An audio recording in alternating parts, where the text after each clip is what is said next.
হবে। তোমাকে 3টা ইচ্ছা দিলাম, জলদি জলদি বলো। তো আমার প্রথম ইচ্ছা এটা যে আমার 1000 ইচ্ছা লাগবে। এটা হয় না, তুমি অন্য কিছু চাও। আচ্ছা তাহলে আমার প্রথম ইচ্ছা এটা যে আমার 1000 জিন লাগবে। এটা নিয়মে নেই, তুমি অন্য কিছু চাও। আচ্ছা তাহলে আমার প্রথম ইচ্ছা এটা যে আমার একটা ছাতা লাগবে। চলো এবার দ্বিতীয় ইচ্ছা বলো।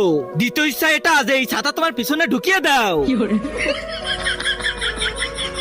সত্যি এটা তোমার ইচ্ছা? হ্যাঁ। ওরে বাবারে। চলো এবার তৃতীয় ইচ্ছা বলো। তার আগে আল্লাহকে ভালোবেসে থাকলে ভিডিওটাতে লাইক করে চ্যানেলটা সাবস্ক্রাইব করে দাও, আর যদি না করো তাহলে ভাববো তুমি আল্লাহকে ভালোই বাসো না। কমেন্টে বলে যাও আই লাভ আল্লাহ। আমার তৃতীয় ইচ্ছা হলো আমার 1000 ইচ্ছা লাগবে। হট শালা, একবার বললাম না এটা আমার নিয়মে নেই। তুই অন্য কিছু বল। না না না, আমার এটাই লাগবে। না হলে ছাতা কিন্তু একবার বন্ধ অবস্থায় দিছি, এবার কিন্তু খুলে দেবো।